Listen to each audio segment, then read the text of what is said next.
മുനമ്പത്തേത് വഖഫ് ഭൂമി എന്ന സമസ്ത AP വിഭാഗം മുഖപത്രമായ സിറാജിൽ ലേഖനം. വഖഫ് ഭൂമി തിരിച്ചു കിട്ടുന്നതിനോടൊപ്പം ഇരകൾക്ക് നീതി വേണമെന്നും ലേഖനത്തിൽ പറയുന്നു. മുസ്ലിം കോർഡിനേഷൻ കമ്മിറ്റിക്കെതിരെയുള്ള ലേഖനത്തിൽ വഖഫ് ഭൂമി വിൽപ്പന നടത്തിയത് ക്രിമിനൽ കുറ്റമെന്ന് വ്യക്തമാക്കുന്നു. മുനമ്പത്തേത് വഖഫ് ഭൂമിയാണെന്നാണ് സിറാജിലെ ലേഖനം പറയുന്നത്. ഭൂമിയുടെ രജിസ്ട്രേഷനുമായി ബന്ധപ്പെട്ട കാര്യത്തിൽ രജിസ്ട്രേഷൻ ഓഫീസിൽ തന്നെ ഇത്തരം കാര്യങ്ങൾ വ്യക്തമാണെന്നും ഭൂമി പതിച്ചു നൽകുകയാണെന്നും എഡിറ്റോറിയത്തിൽ വ്യക്തമാക്കുന്നു.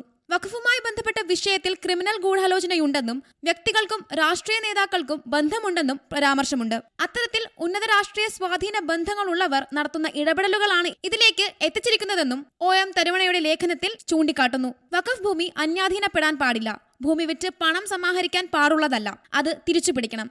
ഭൂമി വിൽപ്പന നടത്തിയെങ്കിൽ അത് ചെയ്ത ആളുകളുടെ പക്കൽ നിന്ന് തുക ഈടാക്കുകയും മുനമ്പത്തെ ജനതയുടെ പുനരധിവാസം ഉറപ്പുവരുത്തണമെന്നും ലേഖനത്തിൽ പറയുന്നുണ്ട്. മുനമ്പത്തെ ജനകീയ പ്രശ്നം ശക്തമാകുന്നതിനിടെയാണ് സിറാജിലെ ലേഖനം ചർച്ചയാകുന്നത്. Zee Malayalam news, Kozhikode. പുതിയ വാർത്തകളും വിശേഷങ്ങളും ഇനി വിരൽ തുമ്പിൽ. എല്ലാ ഡിജിറ്റൽ പ്ലാറ്റ്ഫോമുകളിലും ഇപ്പോൾ സീ മലയാളം ന്യൂസ് ലഭ്യം.